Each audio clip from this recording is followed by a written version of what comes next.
for tuning in to another episode of Journey to Golf. We today are in Sherman, Connecticut, a golf course that's near and dear to my heart, the club at River Oaks. I believe the origin story of the club is probably almost 25, 26 years old, but Yep. I will let our guest of honor today fill you in on some of those details. I certainly don't want to steal his thunder. So Ian, thanks so much for agreeing to spend some time with us and share a little bit of your journey to golf, which I think, from what I've heard so far, is interesting, and I'm sure that the rest of the audience is going to find it interesting and entertaining as well. So I guess just like first and foremost, maybe talk a little bit about where we are, the kind of the course origin stories, and then we can start to maybe get into a little bit of your origin story with golf. 100%. Yeah. So this course actually opened up sole ownership. Mal McCluskey, he bought the land. He has his house here up on the top of the hill overlooking everything. Wonderful. He brought an architect in. His name is Robert McNeil. So they built this course in 2003. So compared to a lot of the golf courses in the surrounding area, for sure, we are on the younger side. Yeah, so absolutely. We've been making a lot of brand new changes too, which is it's great. We're getting all new. We're putting money back into the golf course as well. So conditions wise, I mean, this is perfect time to play here. I mean, it's just going to keep getting better and better. Yeah. And I can attest to that. I had the opportunity to play the course a couple weeks ago. It's hard. It's not easy. Yeah. And then funny backstory, actually played the 17th hole probably before anybody. Joe and another friend of ours, Wayne, we were all coming back from a vacation together, and we stopped in, and 17 was done. Wow. So we all pulled when golf they were still clubs. Pushing the dirt. Yeah. That's awesome. So it was really cool. So it's neat because this place holds a special place in my heart. So maybe talk a little bit about kind of like how you got into golf. Like, did you play growing up? It's a unique start, honestly, not very a traditional start to someone that kind of gets into my line of work. I was a baseball player. So we grew up, I was born in Orlando, Florida. My father worked for Nick Faldo at Grande Vista on iDrive. So he was working with some of the best players in the world. He has pictures of him, Nick Faldo. He gave lessons to R. Kelly. Oh my word. Cal Ripken Jr., like all these guys. So it's, I was always growing up around it, but I never really took it seriously until later in life. I played varsity baseball my freshman and sophomore years of high school. So I actually got a couple D3 offers as a catcher, and then kind of just fell out of love with the game. Kind of just how it happens when you get to high school as coaches and all that stuff. It kind of chases you out of there. But the year before COVID, I really sat down with my dad. I was like, I really do want to take this seriously. Like, I think I have just God-given talent or whatever. I just had some epiphany that said I think I can do this. So that's cool. I took my junior year of high school. We had my only high school golf season. So because the following year was COVID. So we had up until I started college, I really only had about 3 months of competitive golf under my belt. Wow. So that one year, I played golf in high school that one season. Didn't do anything great. I mean, I had a couple rounds in the high 30s. I was just your average high school player. And then COVID hit. So what else could you do during COVID? Play golf. It was golf. That's all it was. And in Florida. Exactly. Yeah. Well, we were up here at the time. So I graduated from Watertown High School. So I live 45 minutes from the club here. So this place is a little bit out in the sticks. It's hard to get here. There's only one road in, one road out. So it's awesome. I love it out here. But I graduated from Watertown High School. COVID hit. So I was playing 36 a day. I was living on the range until I was just sweaty. The worst golf tan you could probably ever imagine I had. So that's awesome. It was just awesome. So then I qualified for the Connecticut Open that year at the Country Club of Darien. Wow. And I was playing really good golf. Like, I went from like a 13 to a 0 in just one season. Just working with my dad, solely just hard work. That's all it was. COVID was good to your golf game. COVID was great. So I'll actually give a little story about Connecticut Open. It was funny. So this was like my first big golf tournament. This was like my first big, like, professional and amateurs could play. Obviously, I was an amateur. So I went in with zero expectations. I just was solely there to have fun, just Yep. learn from the experience and kind of take it on with me with whatever I was going to end up doing going forward. And we get through the first couple holes. I'm like right around even par. I'm hanging in there. And then I think we get through 5, 6, and 7. I think I got to 1 under par, birdied a par 5. And then I birdied 2 of the last 3. So I actually got to 3 under at the turn. And as we're making the turn, after that first 9 holes, I see the big wooden leaderboard. They're putting WIV up on the top. I'm like, oh, that's got to be the worst thing to ever happen. So the second I saw my name going up on the leaderboard with 3 under, it just was downhill from there. I think I bogeyed like 4 of the next 5. I finished like 5 over or something. But that experience, I never forgot it. Just being able to see yourself making the turn in a big tournament at a big time course and watching them put your name up, I think that just... it gave me some fire. Absolutely. So like going into college, I had 1 college offer. 1 coach, his name was Steve Sokol. He was the only one that gave me a shot. I was a walk-on. No financial aid. It was just, if you want to play, you got to earn your spot. Earn your spot. So I walk in. What a great story. I'm telling you, it was not easy. It was not easy. So we start right when we get to school. I'm meeting all the guys. Germany, India, Canada. I'm the only guy from the U.S. my freshman year. So we start qualifying. And this was where? Post University. Oh, yeah. We're a smaller Division II school in Waterbury, Middlebury line. Great school, though. They had a great program. Steve Sokol, he played in a couple of U.S. Opens. I was going to say, the name sounds familiar. Google it if you're curious, folks. He won the Connecticut Open once. He was a great player, great guy. He's still a very close friend to me. Oh, that's awesome. We get in, we meet everybody. We're starting qualifying, my first qualifying kind of rounds.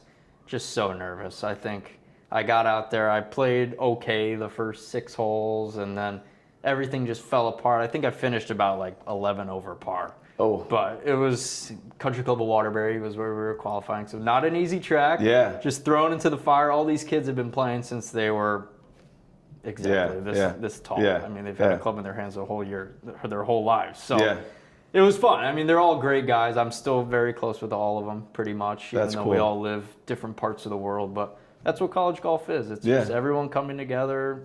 Just that's awesome. Camaraderie. It was awesome. So you made the team? Yes. So I had that tough first round, and then I came back the second day, a little bit looser with the nerves, and just got out there. I think I scraped around like a 3 over round. It got me into the 5 spot. Oh, nice. So I never missed a tournament my freshman year, even after qualifying. Once I got out there in the tournaments, and I still joke about this with all my buddies from college. It was like, once you got in the tournament, you weren't even really worried about where you were shooting in the tournament. You were just trying to shoot a good enough score so you didn't have to qualify that week when you got back. So it was a weird kind of probably a great mindset to have when you're playing a tournament, but just with how young I was in the sport, I was just trying to survive out there. I think what's interesting too is one of the things you were touching on around the Connecticut Open was the 0 expectations. Yeah.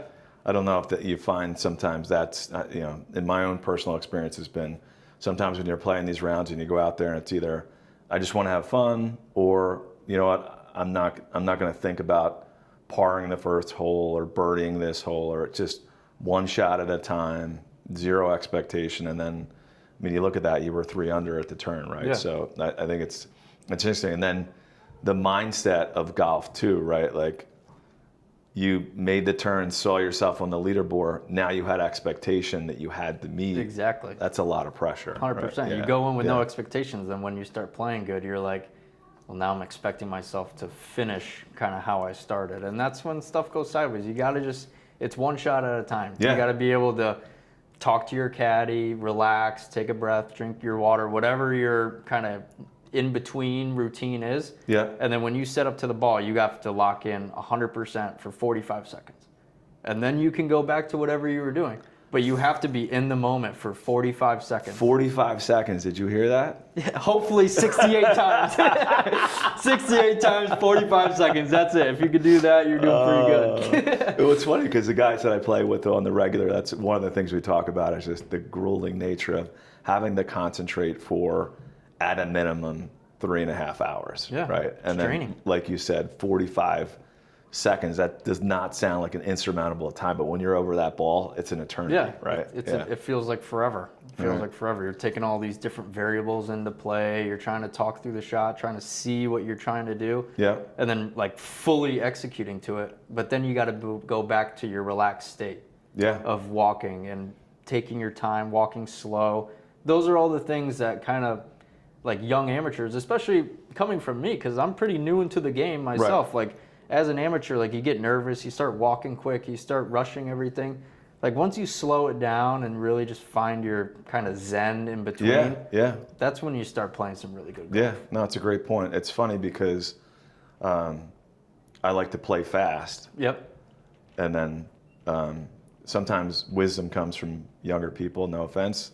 My son said to me the other day, Dad, you play fast. No wonder you get quick. So it's interesting what you just said, like take a breath, kind of reset yourself, approach it more slowly, then you're more apt to just have a smoother. 100%. Yeah, and even when I go out here and I'm playing with members and whatnot, we're playing quick. Like I can keep the pace of play up, but it's still, you got to keep that same, maybe it's not 30 or 45 seconds if it's like a full tournament, but you still have to be able to commit to a shot. Absolutely. Every single time. If you're just stepping up to it and hitting it, who knows what could happen? And you can't really get hard on yourself when you're not really fully prepared to what you're trying to do. And that's a big lesson that took me a while to learn. Yeah. It took me a while to learn. Like you have to fully see the shot. And I think Jason Day said something where like interesting. He won't even step into the shot unless he visually sees kind of the trajectory and what he's trying to do. Oh, that's fascinating. Like he won't step into it until he feels like he can replicate what he's seeing. Yeah. And I think that's a really important thing that I try to implement into my game as well. Okay.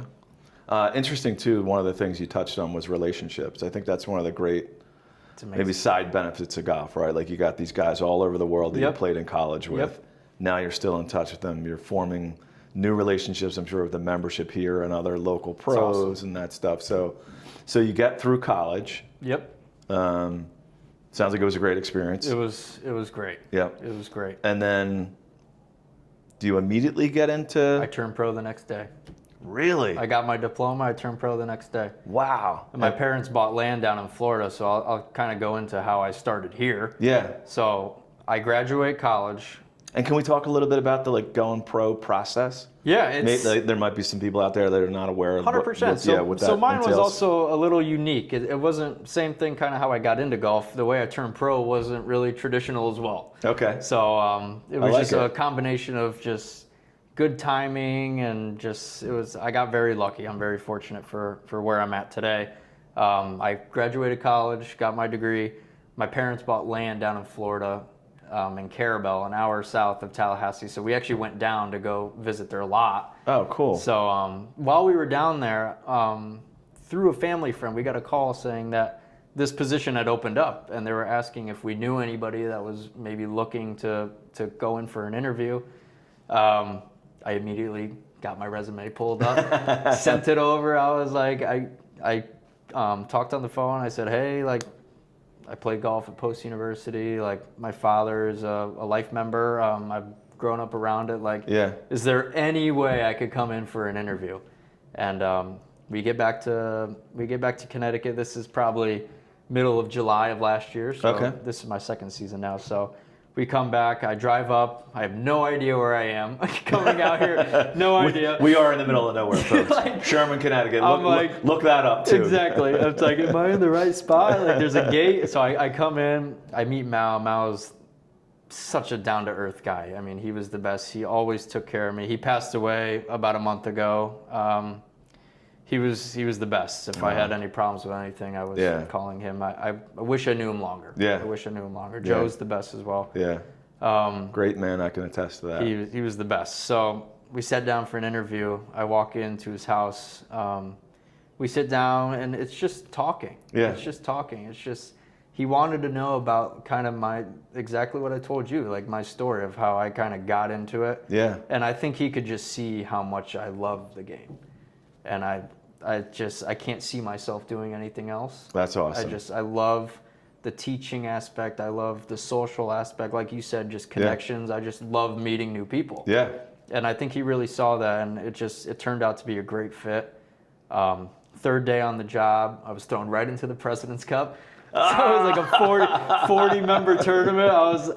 Thankfully I knew, and if there's other pros right out there, into the fire, right? I'm sure you could attest to, if you don't really know how to use Golf Genius, you can't really just walk into it. No. So obviously I made it work. I was watching YouTube videos of Colorado golf section, Golf Genius how-to videos. Oh, that's like awesome. hour-long seminars and stuff. So I taught myself how to do it. So even a lot of like the Golf Genius stuff that I do now and tournament prep and all that stuff, I really taught myself how to do it and kind of figured it out as I went along. But I feel like I'm in a spot now with this being my second season. I feel like I'm at least a little bit more confident with that stuff, and I'm a little bit more able to kind of experiment with all of that new technology that's in golf now. Because when I was a kid growing up, I remember my dad, I was sitting in the shop in the back, and he'd have the scorecards all out, going through with the Sharpie, doing the dots and everything. Nowadays, it's all automated, so it's a lot easier, but it did help kind of growing up around the game. And well, I'm sure too that first year and being in tournaments like the third day, right? Like you're still kind of on the spot, right? Like you're still, people are evaluating you, kind of trying to figure out, is this Ian guy's young, he's new, like how's it going to work? So it sounds like you came through it with flying colors, which is awesome. And just make it work. It's nice to see how the interview was with Mal awesome. as well too. It's another great, we miss him here. Another great Mal story.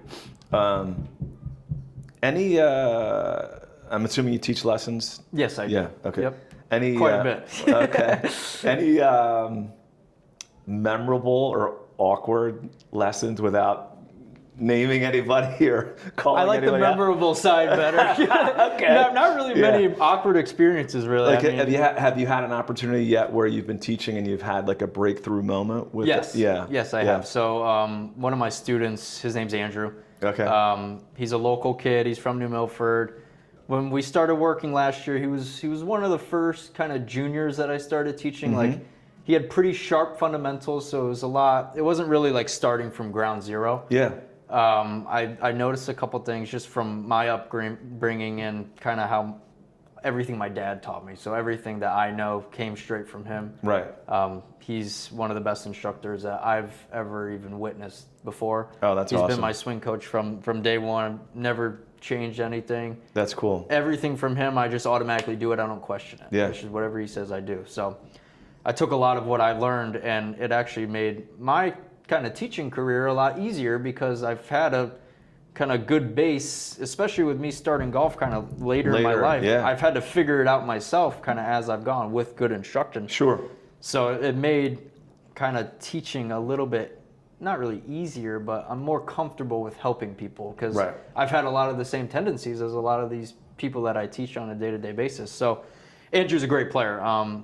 So we've been working hard. A lot of it is just some basic positions and stuff, and he actually just qualified for the U.S. Junior Championship down in Texas. So that was like my first. What's up, pro? My first big breakthrough as a pro. I mean, that's one of the biggest tournaments for 18 and younger junior golfers. So that's got to be extremely rewarding. It was rewarding. Yeah. He wanted me to go down with him, but I have the Connecticut Open, kind of the same timeline. So I'm actually exempt this year again. So I'll be back. Looking for a redemption story. At Black Hall on Old Lime. So it's a course I know very well. It favors my golf game. So we'll see how it goes. But I mean, just so cool, especially with the qualifier being here. Yeah.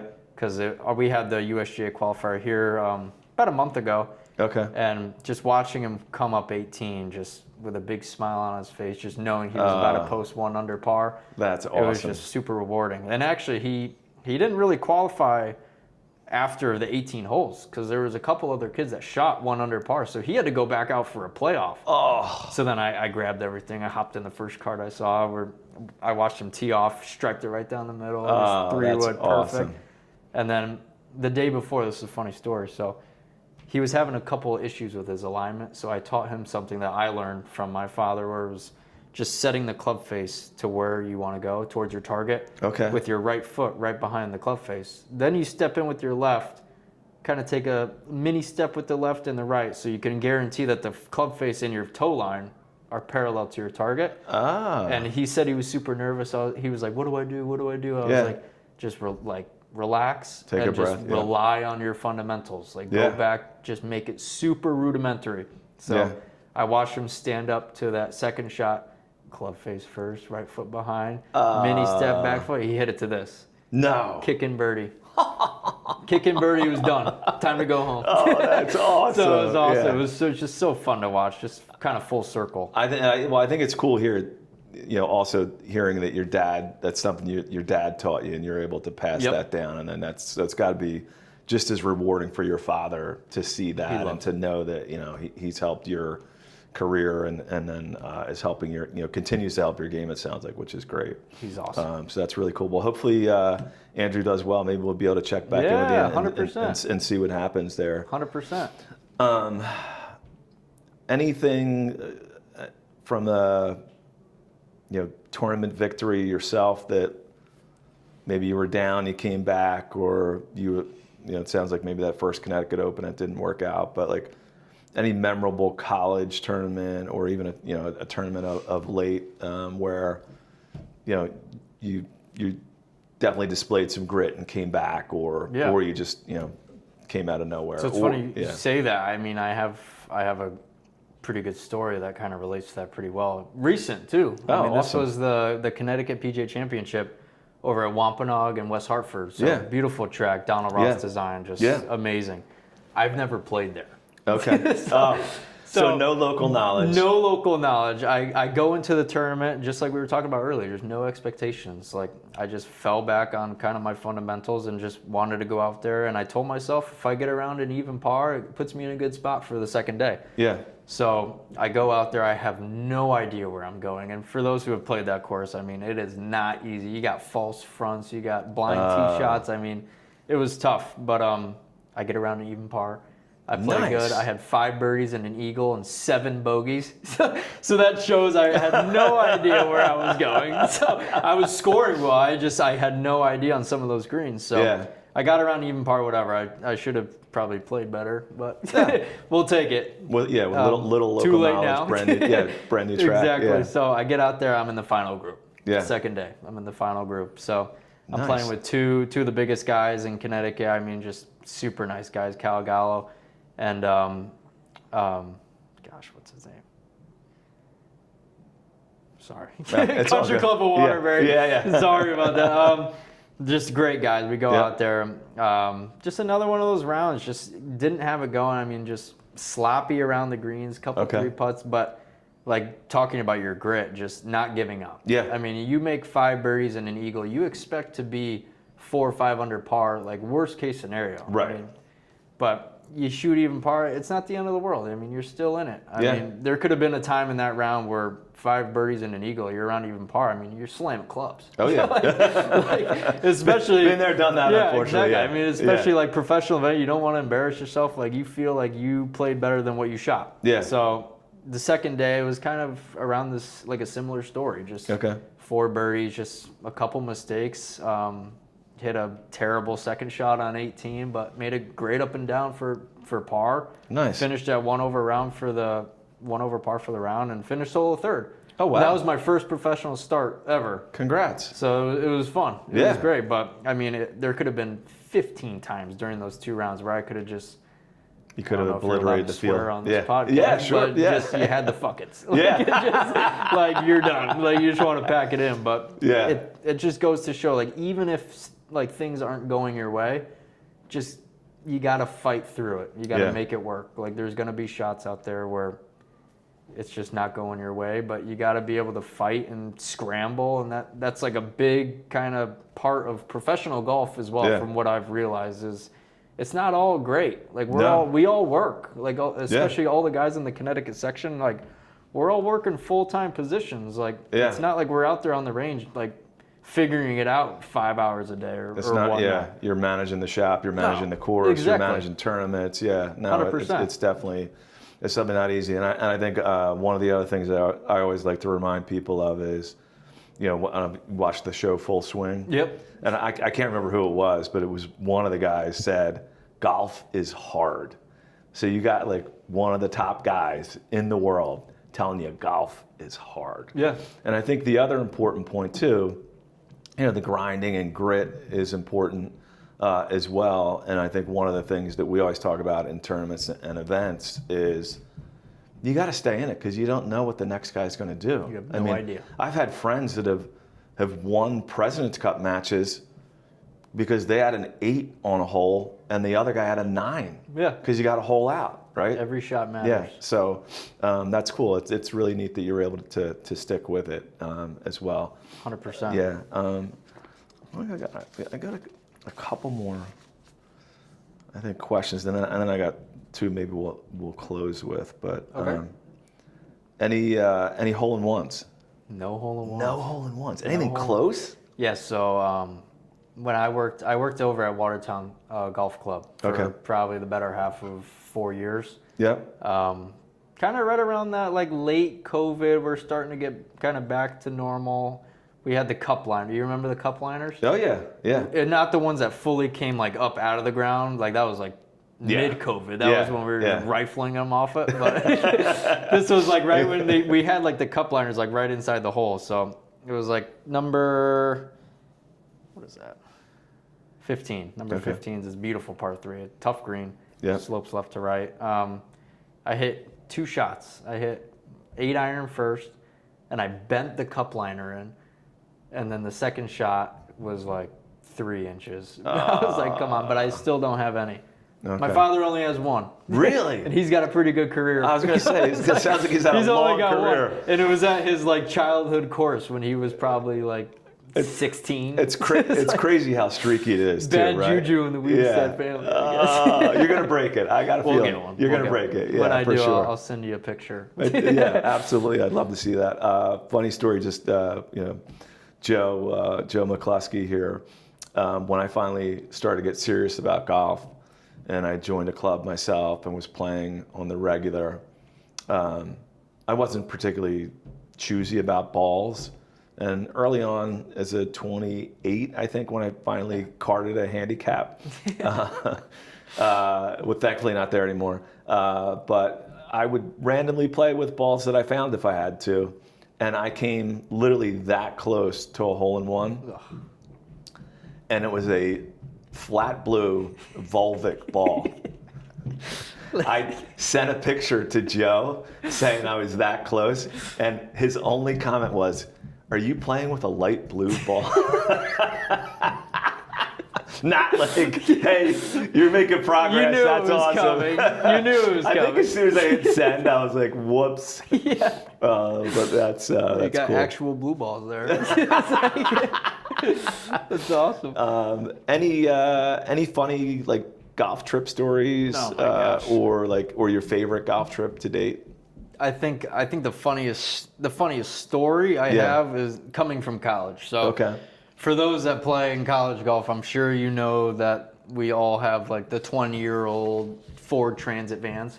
We don't really get like the coach buses like the basketball team. We get like the 10-seater like 30-year-old vans. Yeah. So we're driving. I forgot. We're going to Myrtle Beach. We're going to Myrtle Beach. So we're going through, what is that, the Merritt Parkway? Yeah. We're going on the Merritt Parkway, and it's maybe 5 in the morning. So we're driving through, and our coach Mikey, he was just flying. I mean, we're going like 70. I mean, we went over this bridge. I was like wide open, like no cover or anything. I swear to God, the thing was like tipping sideways. And we were ripping around corners, and the whole van, I thought we were going up on 2 wheels. And our best player at the time, his name is Ethan, he was like, "You got to pull over." And he just jumped out of the van, just started projectile vomiting. And it was just like the worst start to a golf trip ever. I was like, what is going on? It was like insane. So we didn't let Mikey drive for the rest of the trip. My dad came, so he drove the rest of the way. Dad to the rescue. I was like, please save us. I was like, we can't go 70 in a van right now. It's like maybe in like a Ferrari. That's awesome. It was just good trip overall, though. It was awesome. Anytime you go to Myrtle, it's amazing. Haven't been yet, so don't hate me, Myrtle. But I'll get there eventually. Yeah, that's really cool. That's awesome. Any other like go-to advice you would give people maybe just starting out in golf? Like, would it be find like one thing, like you were coaching Andrew, like with the whole, get the club face right, step Yep. into it. Like, would you think that would be your thing, or is like there? So I think there's 3 important things that you have to make sure that you do properly, because there's a million ways you could swing a club. Yep. So the 3 things that need to be the same every time you approach a golf shot is you have a good grip, Okay. you have good alignment, and good posture. Okay. If any of those 3 things are slacking, you can't really control where the ball is going to go, especially when Yeah. you're getting into golf.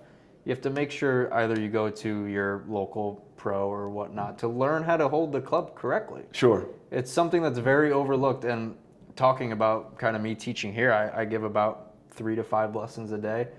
And the one thing I do see a lot of is just people weren't really taught how to properly hold a golf club correctly. And the second that you fix it for them, it's immediate results. I mean, you're seeing higher ball flight, straighter ball flight, more control of the club face itself. So everything stems from the grip. And for the people that I coach here, they probably are laughing right now, because that's the first thing that I tell them is everything stems from the grip. So if you're sloppy with your grip, you can't control the club the way that you're going to want to. Right. And it's interesting you say that, because I had grip issues earlier this year. Yep. Somehow I got into like some crazy like double overlap grip, And it happens without you even and it became my normal thing. And I went home after a round ready to toss clubs and pick up mountain biking maybe. And I asked my son for the Ben Hogan book. Yep. And I just read the section on grip, went out the next day, right back into normal form. So I have a stack of everything he wrote in my bedroom. I go back and I look at it because that's what works. Absolutely. I mean, that's the game proven information that's already been tested. There's no kind of the new age of golf where everyone wants to teach something different now. Yeah. When I give lessons, it's very, I mean, you can call it old school, but it's the game proven stuff is what I teach. I don't teach any hypothesis work or anything. I like to call it the Ben Hogan Bible. Yeah. No disrespect to the Bible. Strong Christian myself, but I would tell you that I call that thing the Bible, because it's anytime I get into it, and I love the fact that you said grip, stance, alignment, posture, right? Yeah. Because often, so many times, it's the fundamentals that you get a little slack or lazy in. Those are the factors that you can control. Yes. Yeah, absolutely. That's the big thing. And then how about favorite course you've played to date? Ocean Course, Kiowa Island. All day long. Jealous. Partly because I played well there. But we got a nice calm day. Normally it blows like 25, 30 miles an hour, but we actually got a very calm, nice day. So that's awesome. It was me and my dad. We both had caddies. I mean, it was just awesome. Just being able to walk up the fairway with my dad was just cool. Those are the memories you remember. Right. Like really, like you don't really remember kind of playing with your guys like 2-3 times a week. I mean, those are the golf rounds that like you go back in your camera roll to like you take a look every once in a while. Absolutely. I mean, just being able to like meet my sister and my mom in the clubhouse for lunch afterwards, watching us come up 18, me kicking my dad's ass. I mean, like nothing beats that. Like nothing beats that. So that's awesome. That's my favorite round. That's my favorite round. And by the way, in my opinion, the way the game is meant to be played with caddies walking like that. 100%. Because it's interesting, you were talking about calmness and settling yourself before a shot, even if you're playing at a fast pace. I often find when I'm playing with a caddy, I play my best because you're literally on a walk. You've got plenty of time to think about it, and then I almost feel like you have a better chance of visualizing things instead of just like pulling up your ball, hopping out of a cart, kind of getting a look. 100%. You're taking it all in. Yeah. You got to take it all in. When you're in a cart, sometimes you get a little tunnel vision on just like drive to my ball, drive to the green. Like, it's not really like when I'm walking. Like you'll see me like. For those that have seen me play in a tournament, like I'm walking up the left side, like I'm taking a look at all the views, like I'm checking everything out. But when you're in a cart, you just can't do that. Yeah, you don't get the full experience. You don't get the full experience, especially when you're playing a tournament. How about a bucket list course, like a place you'd love to play? I've never been out west. Okay. So Pebble Beach is on my bucket list. Okay. All right. I just never had a chance, and I want to make it happen soon. Well, hopefully you'll get it. I'd be shocked if you didn't. So appreciate it. All right. Any parting thoughts or? just for those that are either getting into golf or struggling right now, I mean, you just got to stick with it. Yeah. That's the big thing. Like, Okay. just you can't give up or get frustrated. Like, it's not a game of perfect. Yeah. You're never gonna hit a great perfect Bob golf Rotel reference yeah, there. 100%. Yeah. You're never gonna hit the shot exactly how you visioned it. Just have fun, stick with it, and just master the things you can't control. That's my advice. Okay, I like that. And then any advice for maybe young folks like yourself that want to become a pro?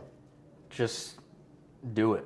Okay. Do it. I love it. I think right now where we are, 2025, I think this is for people that are around my age. I'm only 23 years old, so I'm on the very young side for my career. This is a great time to get into it. There's a lot of positions that are starting to open up. Yeah. Like a lot of the last generation of golf pros are starting to retire these next couple years. So if you love the game of golf and just really see yourself kind of becoming an instructor and you love the social aspect of everything, join. Just join. Oh, that's awesome. 100%. Yeah, cool. Like the process is tough. You got the PAT, you got to shoot 2 rounds of 76 or something. Okay. I mean, very doable for a lot of younger guys, but this is the time to do it. Yeah. If they wanted to do it. It's like now. Oh, that's awesome. Okay. Appreciate that. Yeah. Ian, thanks so much, man. Yeah, no worries. Thanks for having me. Pleasure, This is awesome. Pleasure having you on. It's my first podcast ever. All right. I hope I killed it. Glad to hear that. Yeah. I'm a rambler. We'll see what happens on the feedback in the comments. We'll see what it looks like. Yeah. 100%. Got to give a big shout out to Glove Off Golf. Thank you so much for the sponsorship. Check them out. Great stuff. And then stay tuned for more to come. And